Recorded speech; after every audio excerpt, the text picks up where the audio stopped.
C'est notre ami, notre député fédéral, Bernard Généreux. Bon matin. Bon matin, comment Ça ça va? va? Mon micro fonctionne? C'est parce que... Mon micro fonctionne-tu, là? Oui, ça fonctionne bien. Oui. C'est que j'aurais dû commencer l'entrevue en... Mon cher Bernard. Ah, bah, c'est t'es donc bien à fin, ton merci tour. beaucoup. Alors, le 23 avril, Tu, c'était votre gagné, anniversaire. C'est pas la fête, c'est pas... Tu Oui, gagnais je un l'ai cadeau? mentionné. Ah, OK, Ouais. excuse-moi. Vous n'étiez pas à l'écoute. Écoute, je suis en auto, je peux pas l'écouter. Mais je sais que vous regardez cette émission-là. Absolument, tous Peu les importe le moment de la journée, mais je sais que vous la Plusieurs regardez. fois, là, ben, pas la même émission, mais je veux dire, je vais sur la page de CMA TV régulièrement. OK. Très, très, très régulièrement à chaque journée.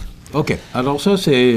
Là, Là, c'est bon. OK. Merci Là, on passe à un beaucoup. autre Merci appel beaucoup. maintenant. Merci Là, pour les on- vœux, mais j'espérais pouvoir reculer au lieu d'avancer. Malheureusement, ça marche OK. pas. Ça vous fait combien de... 62 ans. 62 ans? Ouais. OK, encore jeune. Oui, mais dans la tête, c'est pas mal plus jeune que ça encore. Là, mais Oui, le corps, on des le fois, sait, on le sait. le corps suit-moi un peu, là, mais quand même.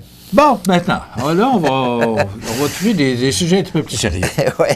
Je vais me reculer un peu parce que là, je vais parler avec notre député du budget. Ah, ben, du budget, qu'est-ce que tu veux que je te dise? Ben, parce que je fais toujours monter Attends, cette tu peux, pression à ça, chaque fois c'est- qu'il vient nous voir. On peut tirer des dards un matin. Bernard, comment résumer, parce que j'ai d'autres points aussi, Ouais, je ne ouais. veux pas qu'on passe notre entrevue là-dessus, mais j'aimerais ça vous entendre sur 40 milliards de déficit. Tu es rendu normal. Oui, Gagné, mais là, on c'est pas grave. ne voit pas le bout de ça parce que d'ici 5 ans, on ne voit pas que ça va se régulariser. 1255 milliards de dettes, Yeah. ça va s'arrêter quand? Et moi, j'aimerais ça.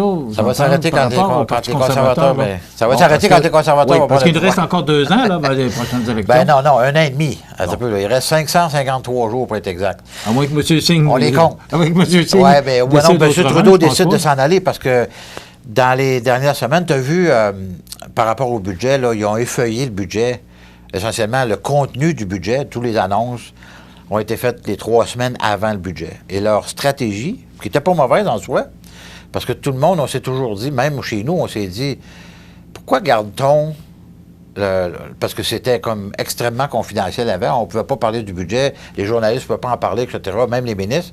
Puis là, d'un coup sec, il a feuillé ça pendant 3 semaines. Non, ils ont fait ça parce qu'ils voulaient essayer d'aller chercher des points dans les sondages, puis d'aller chercher, en fait, donner l'impression que c'était plus équitable pour l'ensemble des générations, ce qui est complètement faux. Faut être bien clair, là. Parlez-en avec vos collègues qui viennent ici pour les budgets, là, les comptables qui viennent ici. Il n'y a rien de moins équitable que de laisser une dette aux générations futures, comme M. Trudeau vient de le faire. En fait, il a doublé la dette en 8 ans par rapport à ça, là, le pays à 150, 555 Il y a eu une ans. pandémie à travers ça Oui, aussi. oui, là. mais Bon, un peu, là, la pandémie, il n'y a le pas, dollar, il y a pas là, beaucoup de gouvernements qui ont géré une pandémie. Je ne veux Ouais, surtout ben, pas le défendre. là, Non, c'est ça mais l'objectif, écoutez, non, mais dans la pandémie, on estime que ça a coûté 250 milliards. Puis ça, écoute, ils ont donné de l'argent à ben du monde qui n'avait pas besoin pour ça. Mais c'est pas grave. On ne reviendra pas là-dessus. Mais 250 milliards sur 600 ou 750 milliards de plus de dettes, il y en a 400 milliards de plus, là, quand même, au total, là, qui n'avaient pas rapport avec la pandémie, là. Donc, M. Trudeau n'a aucune intention de revenir à l'équilibre budgétaire. Lui, ça ne le dérange pas tout, parce qu'il se compare avec des pays qui sont dans la dèche.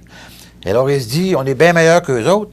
Mais quand on se compare, il dit, on se console. 41,9 du PIB, là, ça commence, c'est presque écoute, la moitié. On a un problème. Le plus gros problème qu'on a actuellement n'est pas nécessairement la dette au Canada comme la productivité que nous n'avons pas et que nous n'avons beaucoup moins qu'on avait avant. $1 travaillé, 1 heure travaillée au Canada rapporte 55 $, 75 aux États-Unis, 80 en Europe. On a un problème de productivité au Canada extrêmement important. C'est pas parce que les gens ne travaillent pas, là. C'est qu'il faut qu'on investisse dans nos entreprises. Là, il y a beaucoup d'argent qui dort un peu partout. Donc, il faut favoriser l'investissement. C'est pas ça que les gens viennent faire là, avec le budget. On vient de dire aux gens qui ont économisé en achetant un duplex ou un triplex, là, on vient de dire, ou un petit bloc appartement, dans le temps, ben, c'est une façon d'économiser, ça va être votre retraite, ils n'ont pas de fonds de pension, etc. Puis là, on vient d'aller le chercher encore 66 et 2 tiers sur le gain capital. Le gouvernement n'a aucune espèce d'idée comment faire pour susciter l'investissement. Au Le pire, c'est contraire. que, j'en ai parlé tout à l'heure, M. Girard a embarqué là-dedans aussi. Ben oui, puis, bien, qu'est-ce que tu veux, en fait, pas juste M. Girard, tous les provinces ont fait la même affaire. À partir du moment où le fédéral rouvre la porte, les autres rentrent dedans, c'est bien évident. Non, les signaux que ce gouvernement-là a envoyés avec ce budget-là sont extrêmement mauvais. Et pour eux, politiquement, pour eux, ça a été extrêmement mauvais également. Ils ont baissé dans les sondages cette semaine encore. Ils n'ont pas augmenté. Normalement, ils auraient dû augmenter. En effeuillant, en donnant de l'argent à tout le monde de même. Puis ça, c'est la seule raison pour laquelle ils font ça. C'est pour se maintenir au pouvoir, pour faire plaisir au NPD. Bernard, vous l'avez dit, dans 1 an et demi, c'est Oui. la campagne électorale. Est-ce que le Parti conservateur, parce que pour couper 40 milliards, là, pour faire un déficit zéro, je n'ai pas dit de faire un surplus, faire un déficit zéro, il faut que le Parti conservateur coupe 40 milliards. Vous allez couper où? Écoutez, il s'est donné en 2023, là, juste en 2023, il s'est donné 20 milliards de dollars de contrats à des consultants à Ottawa. Et pourtant, M. Trudeau a engagé 100 000 personnes à Ottawa depuis 8 ans. 100 000 fonctionnaires de plus. Il engage-tu des cabochons? Ben non, il engage des gens qui ont des compétences. Normalement, il va engager des gens qui ont des compétences. Et ces gens-là ont des compétences. Comment se fait-il qu'il est encore obligé de donner 20 milliards de dollars en consultant? Puis je vais donner un exemple. Ils ont donné un contrat à Raymond, c'est pas à Raymond Chabot, c'était à une autre firme de comptable, en tout cas, je ne me souviens plus le nom, là. Un contrat de 800 000 pour savoir comment sauver de l'argent pour les consultants, imagine-toi. Faut-tu être mal pris un peu, là? Hey! Inquiète pas qu'au Parti conservateur, on va trouver du monde qui sont capables de réfléchir puis de dire à quelle place qu'on va en couper des dépenses. Il y a des dépenses. Le problème du Canada... Et là, ce que je comprends, c'est que la campagne électorale, ça va être sur les dépenses. Michel, notre plan électoral, d'ailleurs, on en parle peu, ou en tout cas, on essaie de ne pas dévoiler nos cartes là, avant l'élection, mais notre plan électoral va être chirurgical. Puis ce qui va être écrit dedans, il va être fait. Il va être réalisé. Le problème avec M. Trudeau, là, puis je vais te ramener ces 2 milliards d'arbres, il a réannoncé encore ça. Ça fait déjà 5 ans qu'il a annoncé ça. Il allait planter 2 milliards d'arbres de l'environnement. Il n'a même pas 10 de planter. On est à 5 ans de l'échéance. Oublie ça. C'est des promesses en l'air. C'est la même affaire avec les dents. C'est la même affaire avec l'assurance médicaments. Les gens, ils pensent qu'ils ne paieront pas parce que le fédéral pas. Pas vrai. Là, ça ne sera jamais gratuit. Il n'y a rien de gratuit dans la vie. Arrêtons de faire croire au monde que c'est gratuit. Arrêtons, là. C'est ça, la réalité. Je vais y laisser prendre son souffle. Tu veux me pomper? Laisse-moi continuer. Je vais y laisser prendre son souffle parce qu'on a plusieurs points à discuter. Donc, on s'arrête quelques instants. On revient avec Bernard Généreux dans quelques minutes. Là, il va falloir que vous me donniez des réponses plus courtes parce que j'ai beaucoup de sujets. D'abord, on en est où avec la nouvelle circonscription? Est-ce que vous allez être un député avec un plus grand territoire ou est-ce que ça va se faire? Ah oui, absolument. En fait, la nouvelle carte électorale est rentrée en vigueur hier, le 23 avril. Okay. Donc, officiellement, nous sommes sous l'égide de la nouvelle carte électorale. Le futur comté va s'appeler Côte-du-Sud, Rivière-du-Loup, Katascomique, Témiscouata.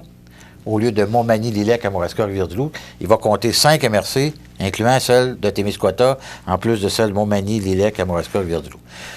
Alors, tu as un territoire de 100, je pense que c'est 116 ou 117 000 personnes que je représenterai à ce moment-là. Au lieu de? Actuellement, c'est un petit peu moins de 100 000, autour de 100 000. Donc, je vais être en haut de la moyenne nationale. La moyenne nationale, elle est de 107 000. Donc, je vais être dans le haut quantile, si on veut, là. Et puis, le territoire va être de près de 12 000 km². Vous savez ce que je pense là-dessus? Parce avec que moi, Témiscouata, ça commence à être loin chez nous. Dans le temps de Gilbert Normand, qui était député fédéral, on avait les aides-chemins. Il me semble que c'était plus approprié d'avoir les aides-chemins que d'avoir Témiscouata. Que voulez-vous en tout cas, pour nous, à Montmagny. Alors, c'est le résultat d'un comté qui disparaît dans la Gaspésie pour aller dans la région de Montréal. Les immigrants restent dans la région de Montréal. La population augmente au Canada, mais pas dans nos régions, malheureusement. Alors, ça, c'est un autre... On pourra en reparler plus longuement, mais... Est-ce que ça vous amène à ouvrir un bureau? Possiblement. En tout cas, avoir un pied à terre minimal là, pour être capable de desservir... pardon? Est-ce que votre salaire augmente? Le mien, non. Est-ce que c'était c'est pas vrai. Nos salaires ont augmenté encore de 4 cette année, là, mais on ne l'a pas demandé. Là, c'est M. Trudeau qui a mis ça en place. Puis, on a voté contre, mais qu'est-ce que tu veux? Ils sont avec M. Tu veux que je te donne des réponses courtes? Donc, la nouvelle circonscription c'est en vigueur depuis hier. Oui, c'est ça. Alors, la prochaine élection va être sous l'égide de cette circonscription-là. L'arrivée d'Éric Lefebvre. On sait qu'Éric Lefebvre a démissionné de la CAQ. Oui. Il était whip du parti. Maintenant, il siège indépendant. Ça ne fait pas l'affaire de l'opposition. Et il s'en va au Parti conservateur. Il a déjà été candidat conservateur. En 2008, oui. On est très heureux. On est très, très heureux qu'Éric s'en vienne avec nous. Bien évidemment, on a perdu Alain qui a décidé de devenir indépendant. Alain Reyes, qui ne revient pas. Qui ne reviendra pas. Donc, le siège, on voulait combler le siège rapidement. Puis on ne sait pas ce qui va arriver ou ce qui pourrait arriver parce qu'il pourrait avoir une élection à n'importe quel moment si M. Reyes décidait de lâcher son siège pour aller... il va aller dans les médias ou faire d'autres choses dans la vie. Donc, il va... je pense que c'est respectueux de la province de Québec et du rôle qu'il jouait particulièrement au Conseil des ministres, parce que le whip est au Conseil des ministres. Donc, il y avait toute une série d'informations qu'il aurait eu. Et là, en se retirant, il n'y a plus accès à cette information-là. Donc, il ne sera pas accusé. Il aurait été accusé d'autrement, de bien d'autres choses s'il avait fermé sa boîte puis avait attendu un mois avant l'élection pour se prêter. On peut regarder les deux côtés de la médaille, je vous dirais. Là, puis sincèrement, moi, j'aime autant l'honnêteté du geste qu'il vient de poser. Puis il a été élu, puis il représente ces gens. Alain Reyes, à Ottawa, il est indépendant, puis il représente les gens de sa circonscription pareil. Là, ça fait drôle parce que la même circonscription a deux députés indépendants. M. Legault lui a demandé de rester à l'Assemblée nationale parce que ça demande encore une élection partielle. C'est sûr que de ce temps-ci, pour M. Legault, c'est peut-être pas... non, mais en même temps, pour l'instant... On sait ce que ça coûte aussi. Ouais, absolument, mais il n'a pas l'intention de démissionner. Donc, normalement, il va partir seulement quand l'élection aura lieu l'année prochaine, dans 1 an et demi. Donc, c'est un bon coup pour le Parti conservateur? Absolument, très bon coup. Puis ça augure... C'est un changement là dans l'intérêt, si je voudrais, de gens qui pourraient avoir un intérêt de venir au Parti conservateur au Québec. On va avoir des excellents candidats partout au Québec. OK. Justement, ça m'amène à vous parler que le Bloc et le PQ qui sont en avance au Québec. Bien, tant mieux pour eux autres. C'est difficile, le Parti conservateur Tant mieux pour eux autres. On n'a pas de problème avec ça. On aime mieux être plus bas puis finir plus haut que d'être trop haut puis finir moins bas. Parce qu'évidemment, à chaque élection, on le vit, puis moi, ça va être ma 6e élection, là. Les conservateurs sont en avance, puis à un moment donné, là l'élection arrive, puis hop, on descend des sondages. La seule chose qu'on entend, les sondages sont en perte de... Les conservateurs sont en perte de vitesse. On aime mieux être plus bas. Puis, comme je vous l'ai dit tantôt, là, la campagne électorale, notre plan va être extrêmement chirurgical. C'est-à-dire qu'on ne fera pas des milliers de promesses, là, mais les promesses qu'on va faire, on va les tenir. Ça va être clair, net et précis. Alors, les gens vont savoir exactement à quoi s'en tenir dans ce qu'on va annoncer, puis ça va avoir un impact sur la façon dont les gens vont voter, particulièrement pour le Bloc, qui, en passant, ne sert absolument à rien. Puis, M. Blanchette peut bien se péter les bretelles, là, par rapport à M. Lefebvre, là, mais Martine Ouellette est le chef du Bloc, puis était à Québec en même temps. Fait qu'on va se garder une petite gêne, là. Monsieur Généreux, quand on regarde ça, vous êtes combien de députés conservateurs? Actuellement, on est 9. OK. On espère... Vous étiez 10 avec Alain. On était 10 avec Alain. On va retomber à 10. Minimalement, on va retomber à 10. On devrait tous être élus, là, normalement. Et puis, on va aller en chercher peut-être 4, 5, 6, 7, 8, 10. La prochaine campagne électorale va se faire sur le budget, c'est ça que j'ai Absolument. Ça, c'est clair et net. C'est certain que ça va être économique, à saveur économique. C'est pas périlleux d'aller sur une campagne fédérale en disant que vous allez couper des postes. En fait, on n'a pas l'intention... Le premier projet de loi qu'on va déposer va être $1 pour $1. $1 de nouvelles dépenses va être $1 qu'on va économiser à quelque part. Alors, il n'y aura pas de nouvelles dépenses. Je vous l'ai dit tantôt, le problème du Canada n'est pas un problème de revenus, c'est un problème de dépenses. En freinant les dépenses, on va continuer, on veut exporter. Mais ça veut dire qu'il va falloir faire disparaître certains programmes. Ce n'est pas des programmes nécessairement qu'on va faire disparaître, on va faire des économies. Je vais vous donner un exemple, tout le monde connaît maintenant, Arrive-Can. Ça devait coûter 80 000, ça a coûté 60 millions. Voulez-vous avoir des exemples de même à Ottawa comme ce qu'il y en a? C'est épouvantable. C'est épouvantable. Ils se garagent de l'argent littéralement par les fenêtres. C'est ça qu'on va reparler au cours Absolument, des ça va nous faire plaisir. Campagne de financement. Cette semaine, on a annoncé une campagne de financement pour le club de golf Saint-Pamphile. Oui. Bernard Généreux, Mathieu Rivet, Mario Leblanc, maire de Saint-Pamphile, et... Normand Caron, qui est préfet de la MRC et maire de Saint-Jean-Port-Joli. 450 000. Oui. Pourquoi? En fait, c'est que le club de golf a besoin de remplacer une installation septique qui va lui coûter 150 000 $, qu'ils n'ont pas. Et puis, ils ont, avec les dernières années, eu des problèmes avec la pandémie, etc. Ils n'ont pas eu les revenus nécessaires pour être capables d'absorber les dettes qu'il y avait. Puis, il n'y en a pas tant que ça, des dettes, mais ils veulent se donner une... Puis en fait, la campagne de financement, elle s'échelonne sur 10 ans, 5 ans et 10 ans. Donc, les plus gros montants, parce que Matériaux Blanchette a accepté de donner 100 000 donc c'est 10 000 par année sur 10 ans. Donc, ça va faire un fonds de roulement à chaque année qui va être là de façon récurrente pour les 10 prochaines années. Donc, on a déjà plus de 250 000 de ramassés au moment où on se parle, donc ça va super bien. Là, on va tomber. Puis les paiements, les gens vont faire le paiement quelque part à cet ainsi de l'année, à chaque année. Donc, s'ils prennent une voiturette de golf, c'est 500 pièces par année pendant 5 ans. S'ils prennent un panneau mettre sur les trous, c'est 10 000 sur 5 ans, ça fait 2 000 par année. Donc, les entreprises sont extrêmement réceptives actuellement pour nous aider. C'est un élément structurant extrêmement important dans la région de Saint-Pamphile, le club de golf. C'est pas juste un club de golf, là. Il y a un restaurant là-dedans, c'est un arrêt de motoneige. Écoute, les retombées économiques de juste cet élément-là sont très importantes. Il y a plusieurs dizaines d'emplois de reliés à ça. Donc, c'est important qu'on puisse impliquer tout le monde pour s'assurer de sa viabilité à long terme. Il vous reste 60 secondes pour nous parler des cliniques de passeport qui vont avoir lieu demain. Écoutez, on en a eu une à Rivière-du-Loup hier. On a fait plus de 400 passeports hier à Rivière-du-Loup. 400 passeports. On s'attend d'en faire autant à Montmagny ce soir. Écoute, en plus, à l'espace citoyen, là, c'est un espace incroyable. Il y a de l'espace, on a de la place pour travailler. C'est aujourd'hui? Non, c'est demain soir. Demain soir, vendredi de 16h à 20h. Écoute, il y avait du monde à 2h30 hier à Rivière-du-Loup. C'est pour te dire, là, on a commencé à 3h15. Fait qu'on a fini à 8h30. OK, rapidement. C'est à quelle heure?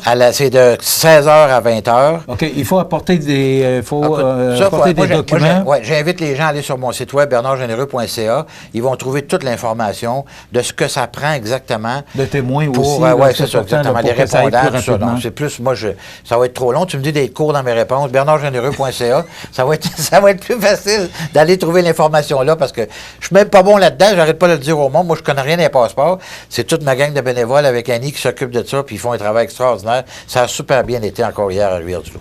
Bernard, merci beaucoup d'avoir été avec nous. On se retrouve le mois prochain pour des sujets intéressants. Ça va faire plaisir. M. Généreux va intervenir au Pas de facture pour moi. Oui, c'est mon émission de demain. Alors, demain, on aura la chronique.